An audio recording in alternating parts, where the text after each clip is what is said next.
The CDC's Vaccine Advisory Committee voted on Friday to pull the plug on the long-standing recommendation that all U.S. babies be vaccinated against hepatitis B on the day that they are born. This vote is the latest victory for HHS Secretary Robert F. Kennedy Jr.'s campaign against vaccines. The birth dose of the Hep B vaccine has been recommended by the CDC since 1991, and studies show that the number of children and teens who contract the disease has plummeted 99% since its implementation.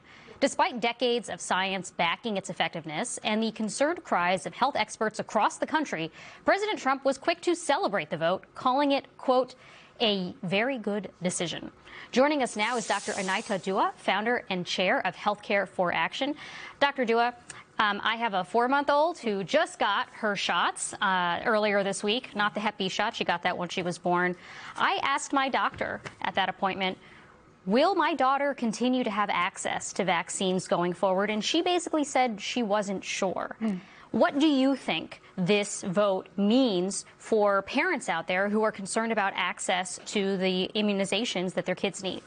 I think the big unfortunate thing is that it means that there's uncertainty and there's distrust, and that's going to be a real problem moving forward. At this point, as we've already seen, there are a number of states that are actually coalescing and saying that we're going to work together to continue to offer vaccines. I know Governor Healy from Massachusetts just made a statement yesterday saying that we are going to continue to do that. But the concern, of course, is that if there's so much distrust in the public, it's not even whether or not there is actually access, it's whether or not parents are actually going to take their kids to get the vaccine, and that's going to be the real problem moving forward.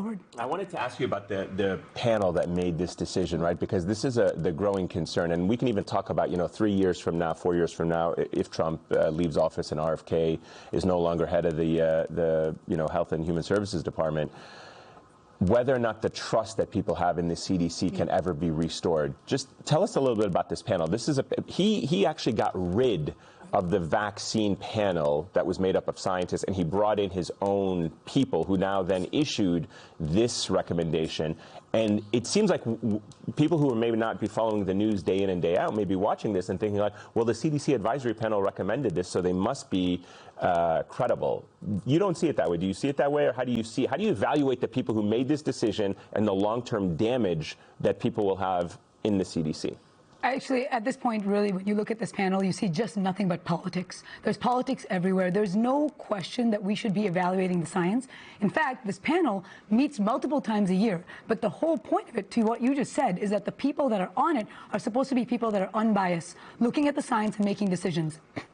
Even if you heard what they said yesterday as they were speaking on the panel, it was very clear that they were talking politically and saying things that were not appropriate. And that's actually a benefit, because once these people get out of office, I think that trust will be restored in the CDC, because these people will be replaced. There were some people that did say no who were part of the panel. And if you notice, those were all doctors and people who said, no, the science is not there for you to make the change in this recommendation.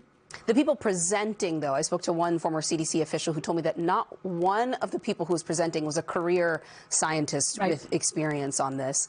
I'm curious what you make of the argument that we hear time and again from RFK Jr., his acolytes and supporters, that this is really a sort of a civil rights issue. It's about parents and their ability to make decisions that feel safe for them and their kids. What's your response to someone who thinks, okay, well, these changes are in line with that it's just going to give parents more options? It is a civil rights issue for the children, that they should all get access to healthy life. And it is unfair for politics from their side to be interfering with the decades-long data that says that this is safe. What's happening at this point is if we don't give newborns the hepatitis B vaccine, unfortunately, about 20,000 of them, just within that first couple of months, will get hepatitis. And hepatitis, unfortunately, leads to things like liver transplant, cirrhosis, and even death.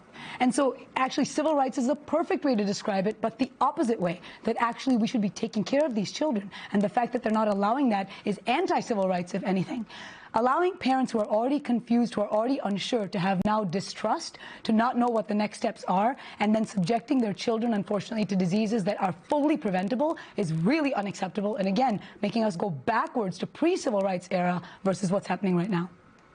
It's so dark. What do you worry about most, big picture, when it comes to children and the scrutiny and skepticism and pressure that is being put on parents when they're making these critical choices about when and how to vaccinate their children? Well, that's the problem. Unfortunately, parents who already have so much to think about now have a whole nother problem, which is whether or not to do something. Everybody wants to take care of their kids, regardless of what side you are politically. And sowing this sort of distrust and confusion makes people question everything, as what you were saying about the CDC. So now if they're saying, well, why are we talking just about hepatitis? What about the DAT vaccine? What about measles? What about mumps, et cetera, et cetera? And now suddenly you have a situation where parents don't know where to turn. And that's really unacceptable.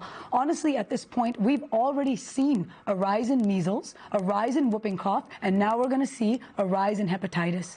Unbelievable. Dr. Dua, thank you so much. Really appreciate you joining us and sharing your insights. Thank you. We've got another